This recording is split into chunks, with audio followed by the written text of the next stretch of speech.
Mesdames et messieurs, chers amis, le moins que l'on puisse dire est que les conditions n'ont jamais été aussi particulières, difficiles pour une élection. Crise grave, économique, financière, mais aussi sociétale, voire morale. Citoyens en colère, réforme des collectivités ahurissantes, élections au mois de décembre, attentats horribles et révoltants, où 130 de nos compatriotes ont été sauvagement assassinés. La France et les Français ont été touchés, blessés dans leur chair et dans leur cœur. Nos valeurs, notre démocratie, notre société ont été visées. Oui, cette campagne est difficile. Elle peut même paraître décalée, voire déplacée ou dérisoire dans ces circonstances. Et pourtant, céder aujourd'hui à ces monstres en arrêtant la campagne serait leur donner raison, voire capituler.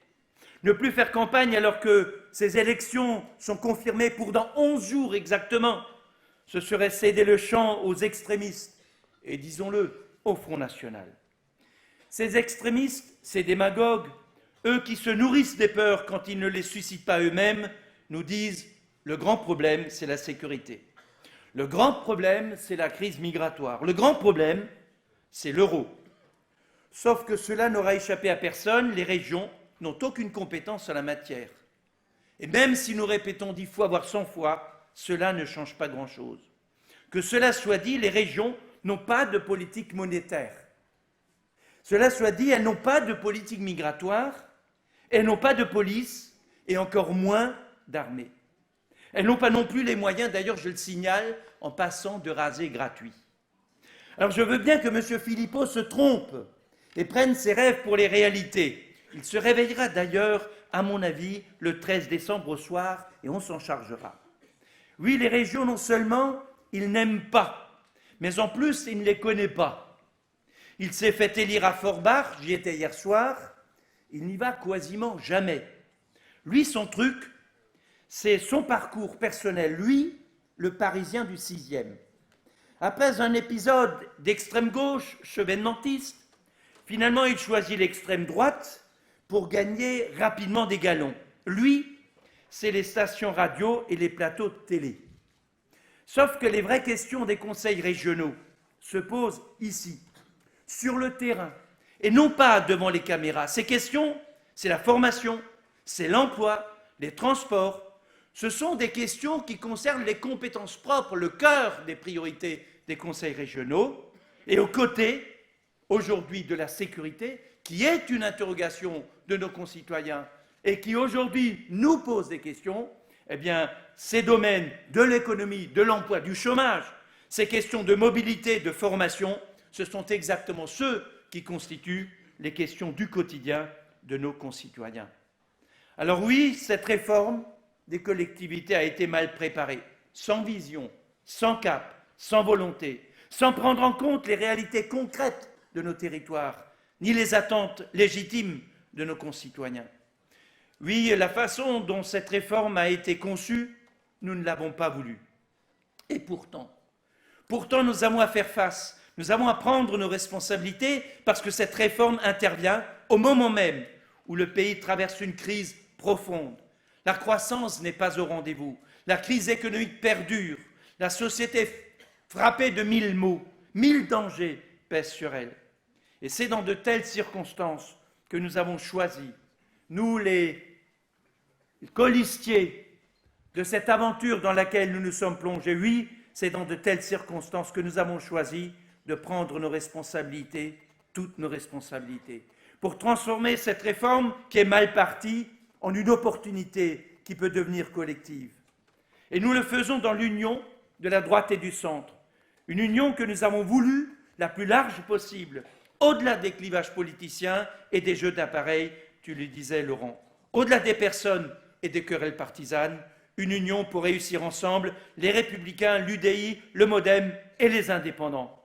Et vous savez quoi? Nous allons le faire, parce que l'union est notre force. Nous allons réussir, parce que nous portons un projet commun et une vision d'avenir. Beaucoup ici savent que j'ai beaucoup hésité à entrer dans cette nouvelle campagne. J'étais parti dans l'idée que j'allais tourner la page de l'engagement public.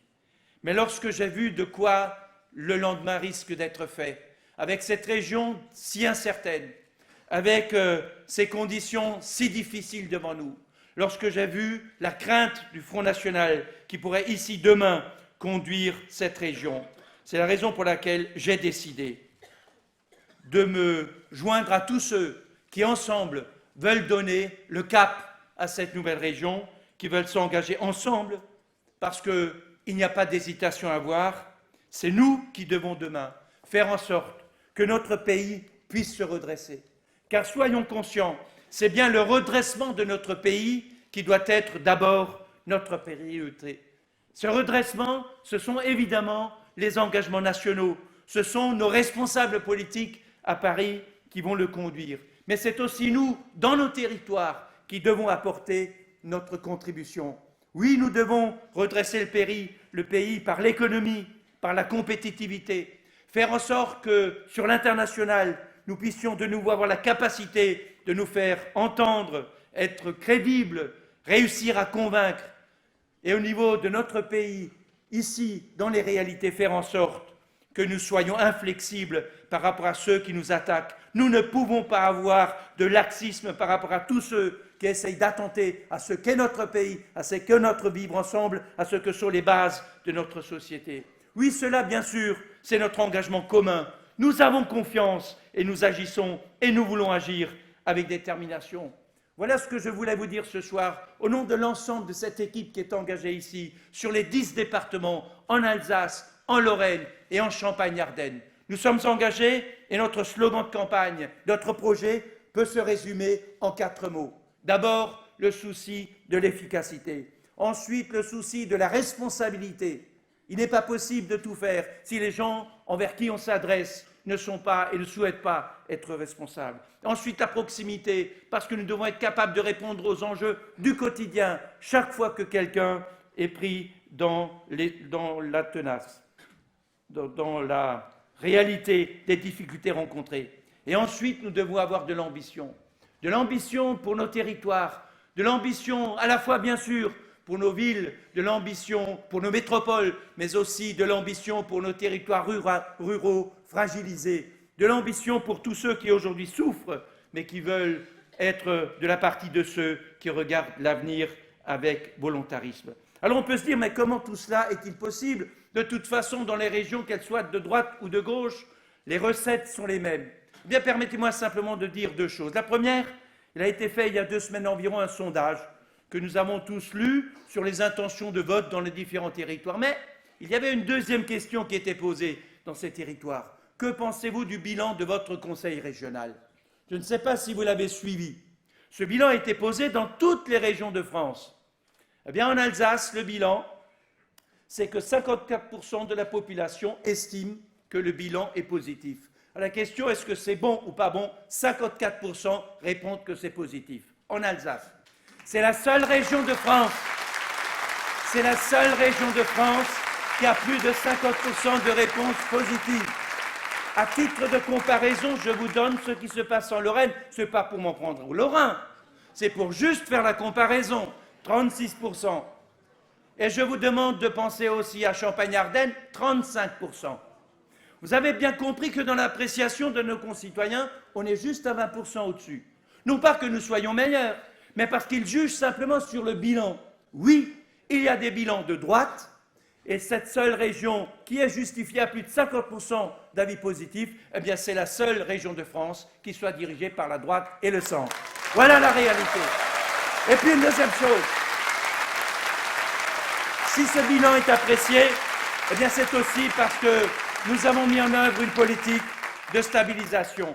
De stabilisation d'abord de la dette, malgré 2 TGV à payer et malgré l'achat de 24 rames pour 240 millions d'euros de nouveaux Régiolis. Nous avons réussi à stabiliser, même à faire baisser les dépenses de personnel. Nous sommes à 20% en dessous de la moyenne nationale. Nous avons réussi à faire en sorte que nous puissions augmenter l'investissement. Et je vous donne le dernier. Nous avons augmenté de 0 € et de 0% la fiscalité au niveau de la région. 0 €, 0 fiscalité. Eh bien voilà la réalité. C'est ce qui permet simplement de dire nous avons donné le cap et nous l'avons tenu. Eh bien la même chose sur le ferroviaire. 96,7% de régularité des trains, 96,7%. Nous avons rénové la quasi-totalité des gares de la région.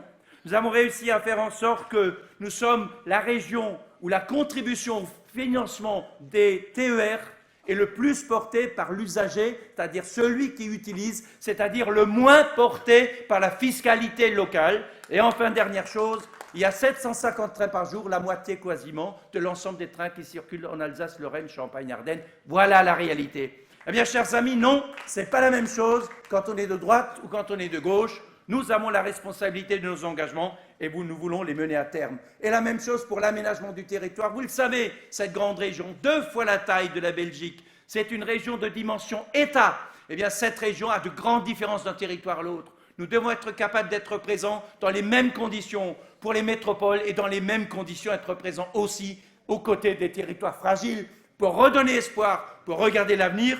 Et nous le faisons, par exemple, dans le très haut débit, où les 2 conseils départementaux, avec le conseil régional et les intercommunalités, se sont engagés pour mettre le très haut débit bifibre dans l'ensemble des communes, y compris les plus petites qui ont moins de 20 habitants. Eh bien, nous serons présents et nous permettons cet aménagement du territoire. Eh bien, tout cela, chers amis, nous souhaitons demain le porter ensemble dans cette grande région, dans ce Grand Est, parce que c'est notre ambition. Nous devons être capables, tout en respectant les identités qui sont nos forces, tout en respectant ce qu'il est capable de faire pour le développement économique dans chacun des territoires, d'avoir en même temps une vision d'avenir, une vision pour partir vers les nouvelles destinées. Nous avons ces identités à respecter, à renforcer, que ce soit les lois locales en Alsace, Haut-Rhin, Bas-Rhin et Moselle, que ce soit pour le bilinguisme qui peut être une véritable force, et nous en parlions hier soir encore à Forbach, que ce soit pour les cultures locales, mais aussi évidemment pour les politiques qui permettent d'accompagner le développement des entreprises, la recherche et l'innovation. Cette région, eh bien, ce sera la première région agroalimentaire de France. Cette région, ce sera la 2e région exportatrice. Ce sera la région avec ses 2000 ingénieurs formés tous les ans, avec ses universités, avec ses pôles de compétitivité qui seront aux avant-postes au plan national de ce qu'il est capable de faire dans le domaine de la recherche et de l'innovation. Oui, nous voulons à la fois conforter ces identités dans les territoires Alsace, Lorraine, Champagne, Ardennes, et en même temps créer une nouvelle identité sur les réussites communes, fruit de l'audace que nous voulons porter ensemble. Pas de repli offensif pour l'Alsace, pour la Lorraine, pour Champagne-Ardenne, si vous le permettez, pour notre Grand Est à consolider, pour notre jeunesse à qui nous voulons donner espoir et opportunité, pour nos territoires pour être présents à leur côté, pour les chefs d'entreprise qui sont ici aujourd'hui volontaires pour aller de l'avant, mais aussi pour l'avenir de la décentralisation et de l'Europe. Oui, nous voulons ensemble construire une nouvelle opportunité, construire un nouvel avenir avec détermination, en respectant les valeurs pour l'Europe, pour la décentralisation et, si vous le permettez, pour la République et pour la France. Le 6 et le 13 décembre, sachez-le, ensemble, nous gagnerons.